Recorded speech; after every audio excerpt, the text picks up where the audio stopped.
In 1982, Marvel did two very important things.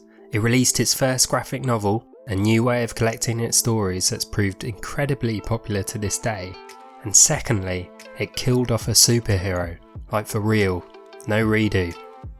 A death of a superhero can be a cultural event, can boost sales and drive narratives.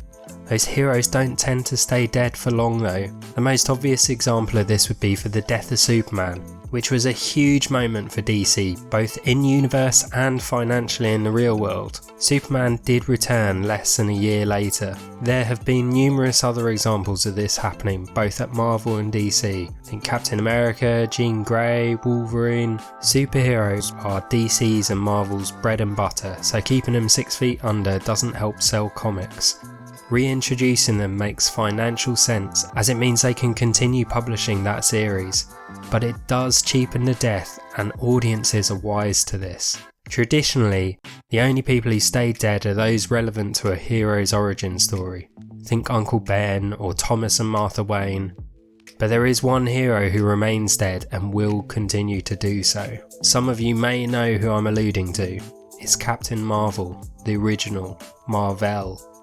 Jim Starlin's graphic novel The Death of Captain Marvel tells the story of mar-vell facing down his mortality. Having previously fought Nitro and been exposed to a nerve agent, he discovers he has cancer. As he writes his memoirs and says goodbye to his loved ones, the best and brightest of the superhero community look for a cure. A galaxy-wide search is underway, looking for something that will work with his Kree biology, but nothing is found. Surrounded by some of the most powerful and intelligent beings, this hero and champion is laid to rest, and a chapter is closed in the Marvel Universe. Except when it wasn't. Okay, so I lied. They couldn't let him rest in peace. Marvel brought mar-vell back for Chaos War and in Secret Avengers to take on the Phoenix. In both, Captain Marvel fights a good fight and dies nobly. For both stories, they are very brief returns to the land of the living, with the Marvel team clearly not intending for him to be alive for anything longer than a couple of issues. And this is largely in respect to the original Death of Captain Marvel story. You see, Starlin's work is incredible. Firstly, without concentrating on this aspect, it looks amazing.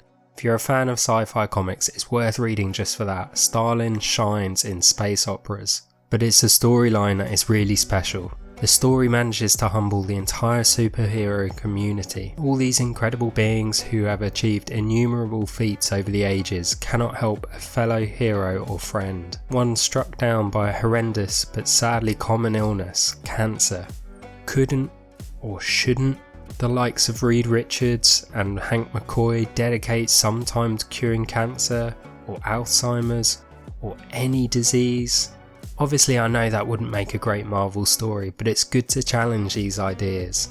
Where the book really delivers is through emotional intelligence and maturity displayed throughout. As mar-vell explains his situation to others, reactions are unique and so human. Elysius is sad but loving. Spider-Man simply walks away, unable to cope, and Rick Jones is furious, storming off. People take grief in different ways, and unless you've been in this scenario, you might be surprised by those reactions. Mar-vell himself has varying control over his emotions, calm in front of others but losing that control in private, lashing out physically. His rage evolved into being at a loss. How can he, Captain Marvel, have survived all those battles to be defeated by this? We're all the main character in our own stories. It can be difficult to imagine a world without ourselves, and Starlin confronts it head on here. As he falls into a coma, life slipping away, Captain Marvel sees Thanos appear before him, towering over his frail body.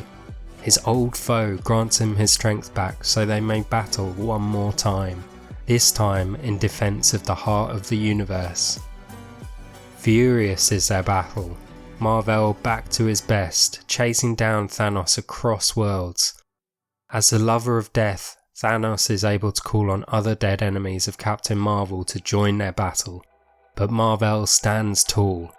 If this is how he has to go, then this is it. as a warrior, fighting until the last.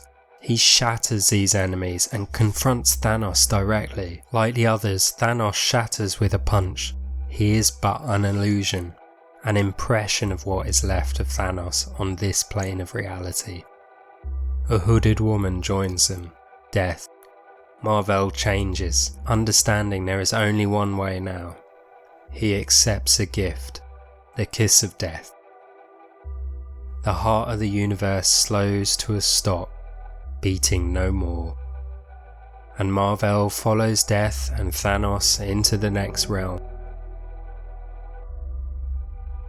I don't want to sound hyperbolic, but I genuinely think that the death of Captain Marvel should be considered one of the greatest Marvel stories ever told. Starlin deftly covers one of the most complex concepts, death, on such a humane and personal level. Reading it, you quickly realise Starlin must have experienced a terrible loss to create such a powerful and moving story. And it's sadly true. Starlin's father had recently passed away from cancer, and Starlin said that writing this was a form of therapy for him. That pain is evident throughout the story. So out of respect for Mar-vell and Starlin's dad, please let Captain Marvel be.